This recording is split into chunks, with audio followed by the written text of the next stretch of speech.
Hey guys, my name is Scoby and welcome back to another video. In today's video we're going to be doing unboxing and mini first impressions of the Razer Mamba Wireless. Let's jump right into this.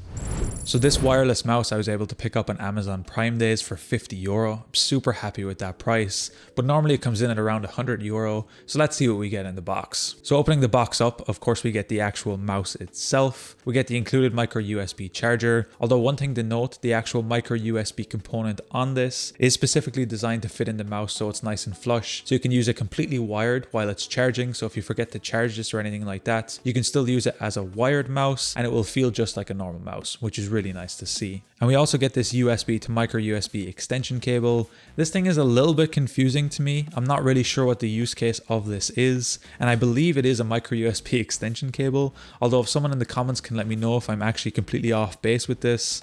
It's a cool little thing, however I can never see myself using it, although maybe that's just a use case for me specifically. And we do also get the USB receiver. Thankfully it's able to be stored inside the mouse on the bottom underneath this little clip cover, which will then reveal our Wi-Fi 2.4 gigahertz receiver that we'll be able to use to wirelessly use this mouse. And of course we get the Razer stickers and a quick start guide inside the box. So if you're into these Razer stickers, they're pretty cool. This is perfect for you. So in terms of build and I/O on this mouse, we have of course our left and right click on top of the mouse.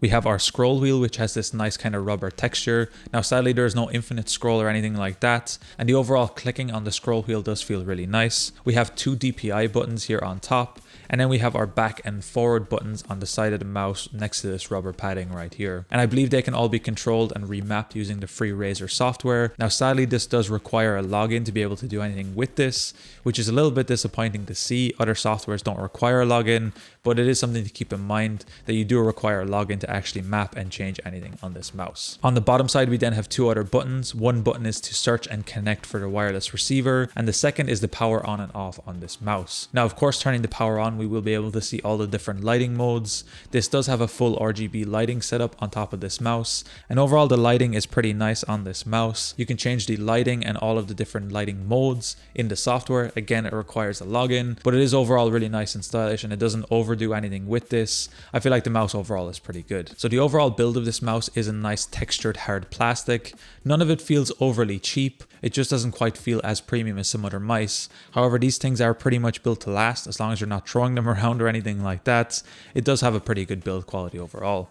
The side rubber grips are textured and they do feel pretty nice to hold, and they do give a nice kind of grip, especially if you lift up and move your mouse frequently. These feel pretty nice on top of this. Now in terms of shape and style, I'll be putting some video on screen so you can see from all the different angles. It does feel very similar to the Death Adder, although a little bit less lumpy and a little bit less of a dip on the back side of the mouse. So if you're familiar with the Death Adder shape, this will feel relatively natural to you, and the overall thumb position feels really similar to that. Now in terms of battery life, Razer does say this can survive up to 50 hours of use. Now for today's video, this is really just a first impression, so I haven't tested that too heavily just yet, although you do still have the cable to be used here as well, so even if it does run out, you don't have to turn it upside down like the Mac mice to charge it from the bottom, so you can still use it while in wired mode. So overall, if it gets close to that 50-hour battery life, I'd be happy to see it. And I will mention the battery is built in, so you don't have to change or put in any batteries to use this, which again is for me very important when buying a wireless mouse. The last thing I want to be doing is plugging in and out AA batteries every other day. The overall mouse seems to be of a good build and it seems to fit my hand pretty well. I'm going to be using it for the next couple of weeks and coming out with a full review so I can give you better impressions of how this actually works. So be sure to stay subscribed for that. Anyway guys, that's been my unboxing and first look at the Razer Mamba Wireless.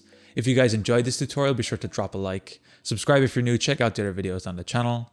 Until next time guys, as always, keep it saucy. Peace.